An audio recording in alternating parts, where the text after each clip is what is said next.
You thought it was over, didn't you?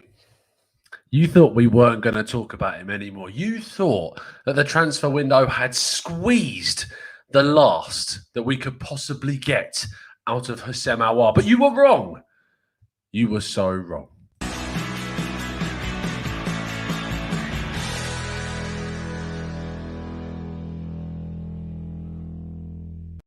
Hello and welcome to the Gooner Talk, back again with you guys for another show, for another episode of our Raw Reaction series, a show in which we react to the latest Arsenal news, matches, transfer speculation, etc., etc. And yes, Houssem Aouar is back in the Arsenal news, even though he's not an Arsenal player, even though the transfer window has slammed shut at this point, and he's still being talked about, and for good reason, and for some really interesting reasons too.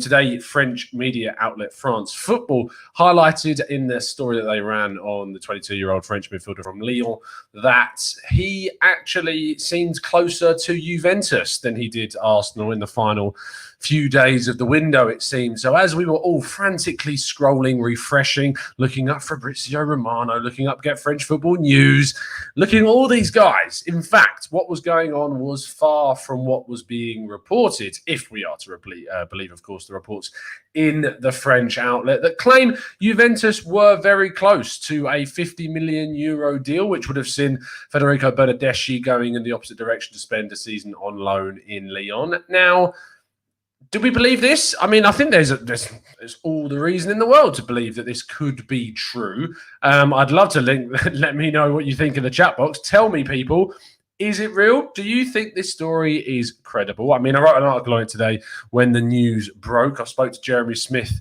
about the news as well, and he even seems to think that it was fairly... Yeah, you know, it's fairly nailed on. France Football are actually quite a credible source of information these days. And not only that, but they also talked about Edu and Arteta, actually, in quite a lot of detail about how they were apart on their views, on their confidence about Awar. And also it kind of revealed that the man that holds the main control in terms of who is coming in, who gets the final say, is not Arteta. He's not the guy that's in charge of the players, in charge of the team, but is, of course, Edu. And that's quite funny because, of course, there was a lot of criticism falling Arteta's way towards the end of the window as Arsenal had failed to get in the players that they necessarily wanted until Thomas Partey, of course, came through the Emirates gates. And I'm quite happy. I'm quite happy that happened. I'm very, very happy. In fact, I saw a comment that I'm going to try and find now. Someone said, "Who cares?" There we go. Tom, meh, I'm happy with Partey anyway. So that's pretty much where my head's at in regards to the deal. But it's still interesting to hear that supposedly France Football actually used the words jet lag in describing why Edu didn't communicate with the Cronkies to get a deal for Awar done. Now, we know that Mikel Arteta is a big, big fan of Houssem Aouar. He loved him when he was at City, when they played against Lyon, and he's sort of had seemingly this dream to bring the Frenchman to his team and get him playing in his club. And I can completely understand that. This guy is bursting with potential, lots of quality, and he puts it on show very, very regularly. However, as you may have heard from some of our tactical breakdowns and from the man Jeremy Smith himself, if you want to know about French football, you go to Mr. Jeremy Smith, and he will tell you that Awar lacks in consistency, and maybe that is the reason as to why Edu was a little bit unsure as to whether Arsenal should pin their biggest financial investment on this young 22-year-old Frenchman, and instead went to go with the more consistent, more reliable Ghanaian beast that is the intelligent midfielder Thomas Partey. Now, I've heard, and because I have to say that one thing I didn't expect to happen with our expert members Discord server, if you're not part of our Discord server, chat goes on all the live long day about Arsenal in that chat box, and it's fantastic. It's great. And not only that, but I've got my own little scout crew at the moment that's going on, because whilst I was writing at 101 for my shift today, these guys are checking out Thomas Partey and the Ghanaian national team in a friendly against Qatar. And from the looks of things, from what they tell me, my scouts, is they tell me he had a very good game. The balls that he was playing out wide positions, setting up plays, And he did really, really well. And from the sounds of it, he had a great game. So I can't wait to have a look at the highlights of the match. I've got a couple of people DMing me with highlights of the game that I'm going to check out a little later. Maybe that'll be in for some content tomorrow, talking about Partey's game against Qatar. We'll have to see if Y-Scout actually decides to put the information on there. If it does, I will be doing a tactical breakdown on Partey's international break, which won't be too happy viewing for their game against Mali, but hopefully a lot better against Qatar. So apparently got 2 assists, according to Daniel Robert, who is one of our resident scouts now at TGT. But a massive thank you to you guys. You've been great. But in terms of the other piece of news that's dropped today is on William Saliba.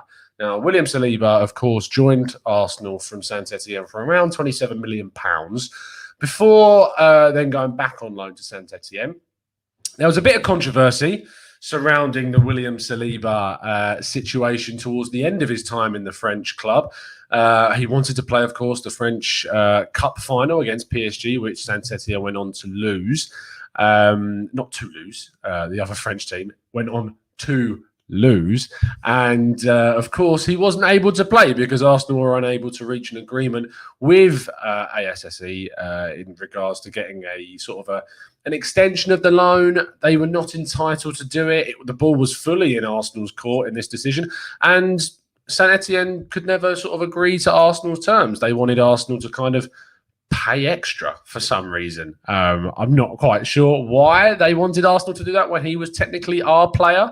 But I mean, I think that was down to appearance bonuses. If he'd have played a certain amount of games, Arsenal would have had to pay more. And if he'd have played the extra game, Arsenal would have had to pay more during that loan. But that loan had finished, and Saint-Etienne were being a bit, a little bit cheeky. And the links between Arsenal and Saint-Etienne have soured a little bit since then. And then at the end of the transfer window this summer, Saint-Etienne came in again and looked to find him, looked to get the guy on loan this season, and then they blamed Arsenal's dealings on the final day.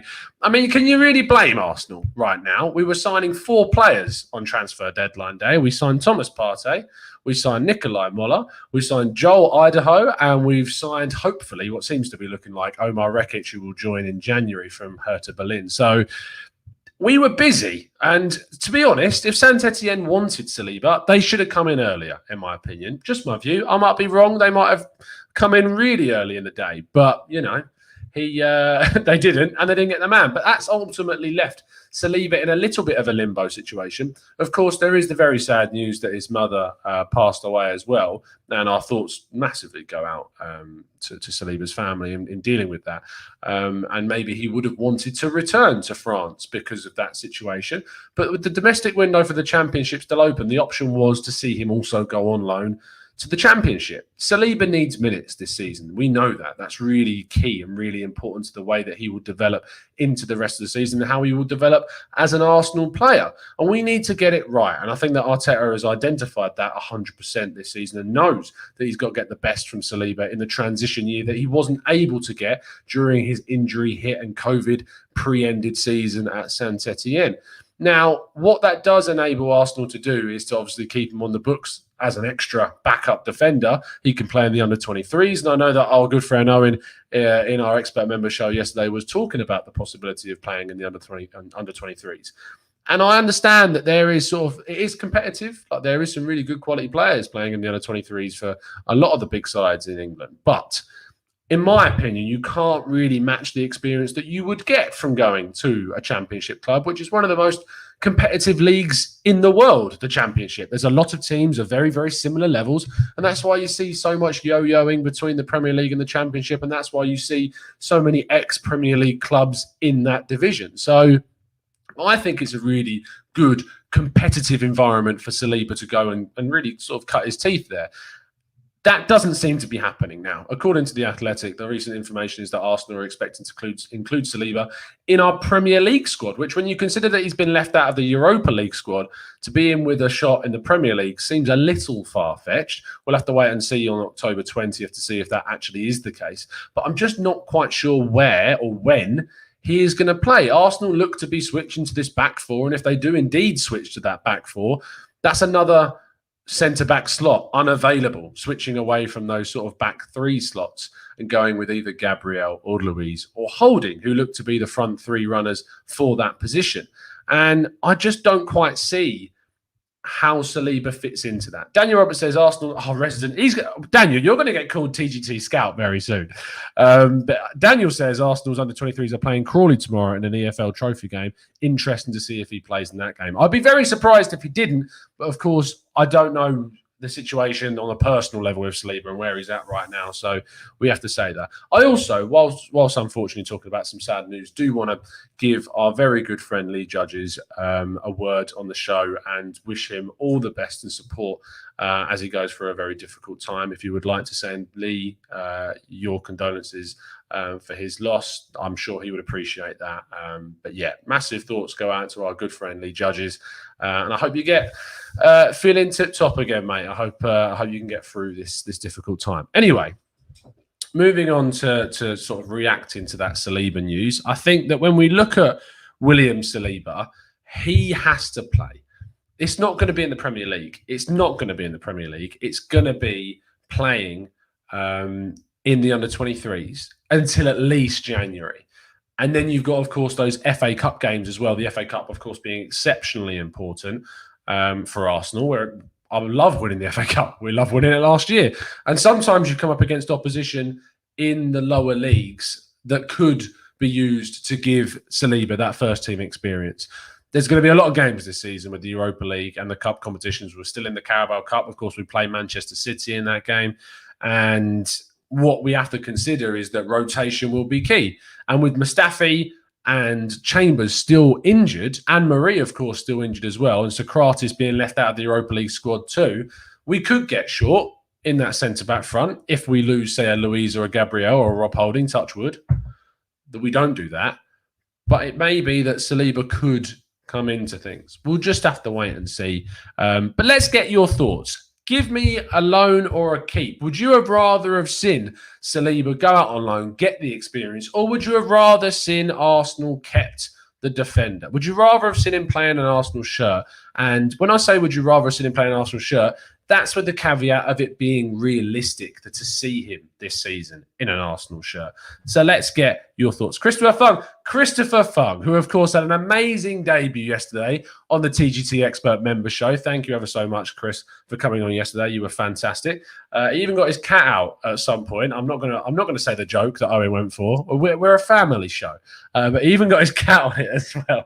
But Chris says, how would you feel as Saliba though, going from Liga senior team to playing under 23 football? 100%, mate. I agree with you. And I think that you would feel very, not let down, but I think you would feel a little bit like, oh, yeah, was this the right move? I think you would question it somewhat. I genuinely think you might question it. But a lot of you are saying keep. Carl Halberg says keep. Gabby Wana says keep. Yonic Max says keep. Nico says loan to France. If not keep, had we been able, of course, to loan him to France. Joel says keep. Christopher's laughing at that. Patrick says play him now. He wants to see Saliba playing now. Well, the problem is, Patrick, if we go down that route, play him now. Our next game is Manchester City. Arteta wants to see a back four in the future. I'll be very surprised if we go over back four against City. Maybe he'll throw it in there to really try and confuse Pep Guardiola. I'm not sure it would confuse him. I think it would delight him, if anything. But I don't know how Saliba's getting in right now. Saliba's not getting in right now over Rob Holding. He's not getting in over David Luiz right now.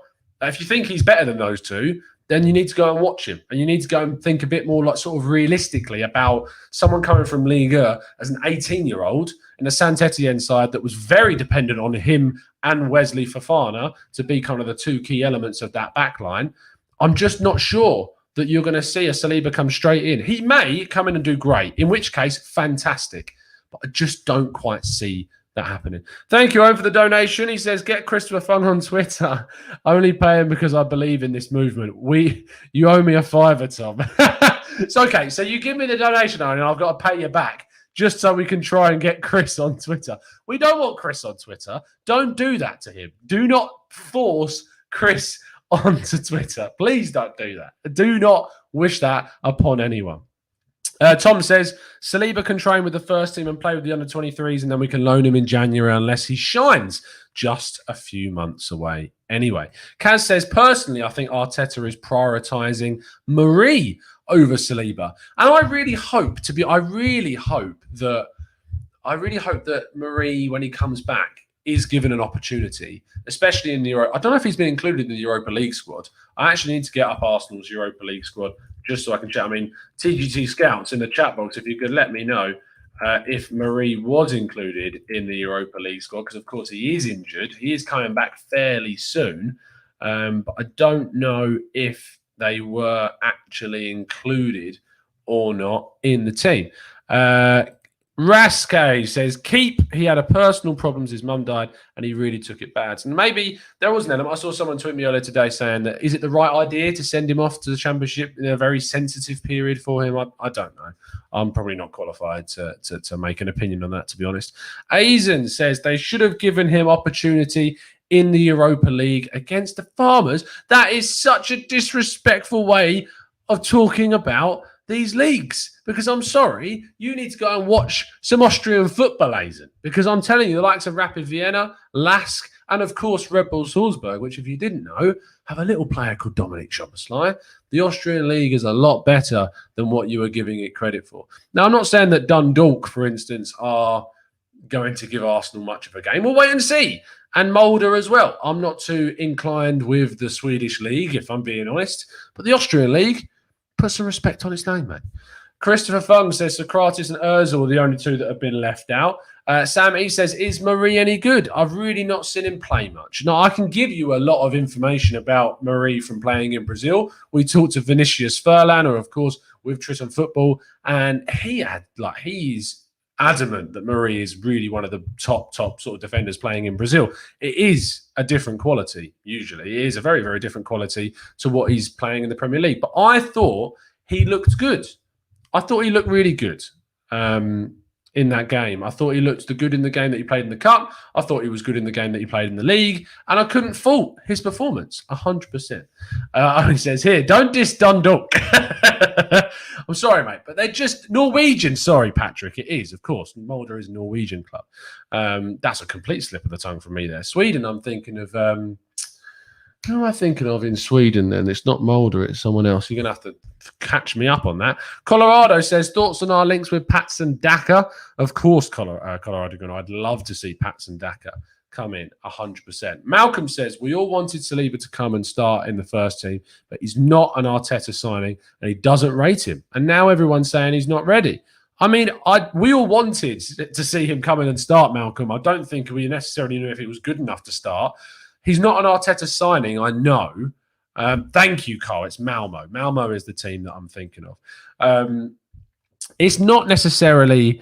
what am I thinking? It's not necessarily like that he was bad and that he wasn't going to be good enough to come in and start. But the problem is that he is it was playing at a different level. He was very, very young, and he didn't get enough last season to constitute playing him yet, because he had a massively injury-hit season.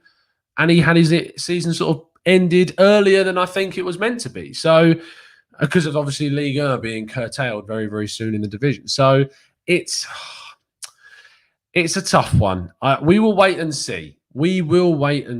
So, it's going to be interesting. Kitchener says, even if Marie is good, it's either him or Gabriel. He'll still be on the bench as long as Gabby is playing. And of course, I agree with that. They're both left-sided centre-backs, and Gabby definitely presents an issue for Marie. We have seen two right-footed centre-backs come in and play in that position, so maybe they could play together. Who knows? If we go to a back three again, you've got the option for Marie to play in the centre and Gab to play on the left. That's also an option. There's something about, I remember people saying you can't play two left-footed centre-backs, but a lot of people have played two-footed right-backs for a long time. We saw it with Koscielny and Mertesacker, for instance, or we saw it with Koscielny and Holding, or Koscielny and Chambers. We saw it for a long time. I don't know where this whole theory about two left-footed centre-backs not being able to play together. Now, I do agree that having a left footer on the left-hand side and a right footer on the right-hand side is the way that Arteta wants to play, 100%. But what I will say is that I don't think it limits you 100% from not going with two of the same footed players. You think that you have a lot of more elements to say that maybe you go to a back three rather than having a back four, so you can put one of those left footers in the middle. But still at the same, like we did against Fulham, of course. We put Kieran Tierney left centre-back, and we put Gabriel in the middle. So I still think that Gabriel Marie could play in that back three together. And Jared Carver highlights that same point. I don't see why we couldn't see it. I really want to see those two play together at some point. I want to see Marie come in and play. We've signed him. We've spent a lot of money on him. We spent a fair few million and his wages, of course. So let's play him. Let's see what he's got. Let's see what he's about. Let's see if he's any good. Because he's very tall, very physical. And we're kind of getting that about our team at the moment, is we're getting the real sort of physical element into their game. Do you not think? I'm okay, Dan. Thank you very much for asking. Very good. I get worried when people ask me that, because I think there's something wrong with the mic. So if something's going wrong with my voice. Taib says, Tom, do you think Cedric was worth it because Arsenal could have signed a better right back? No, I don't. Honestly, I don't at all. I really don't think he was worth it. I'm really concerned about that signing. I don't know why we felt the need to spend the money that we did on his wages. He was free. We have Maitland-Niles as backup. We've got Osei Tutu on loan at Cardiff, who's a young guy that's really still very well highly rated within the youth ranks. And I don't see why we felt the need. I really don't know why we felt the need, but we did for some reason. And for that reason we did. AK says, loan him. He needs minutes to develop and he's only 19. Chris says, anything that keeps Kolasinac out of the lineup, please. I mean, John will 100% be backing you up on that one, mate. Real Janice Toys, I know you've been very good, mate. Thank you for asking. Daniel Roberts says he scored 2 solid penalties to win us 2 cups. Did he? Is that Cedric we're talking about? 2 penalties. Did he score 2 penalties? I don't remember him scoring 2 penalties. I remember him scoring against Liverpool in the Community Shield and the Capital. What was it? Was it the Community Shield that he scored in as well? He definitely scored in the Carabao. So there you go. He's a nice backup, says Javier. He is a nice backup, but I just think he blocks the route of some players, and he's costing money, and it just frustrates me a bit. Kitchener says maybe with Gabriel on the right in a back four with Marie is feasible. We won't see a back three for a long time with Partey coming in. I think you may be surprised how much we still use the back three sometimes against sort of the bigger teams. I think you may be surprised. Javier says, yes, he did. He did score, of course, in that. And it was both against Liverpool with the one winning us the Community Shield, of course. Abuza, who is one of our very new members. Thank you, Abuza, for signing up, mate. You've joined an absolutely fantastic group of people. Make sure you get involved with the Discord server and you can chat all the live long day about Arsenal. He says, I think in some ways, Saliba has been shortchanged by circumstances and by club management. And I don't blame you for thinking that. I think he's been very unfortunate in the way that things have happened for him so far. I think that he deserves a little bit more game time. And if that's at Arsenal or if that's somewhere else, I think that needs to be the priority, 100%.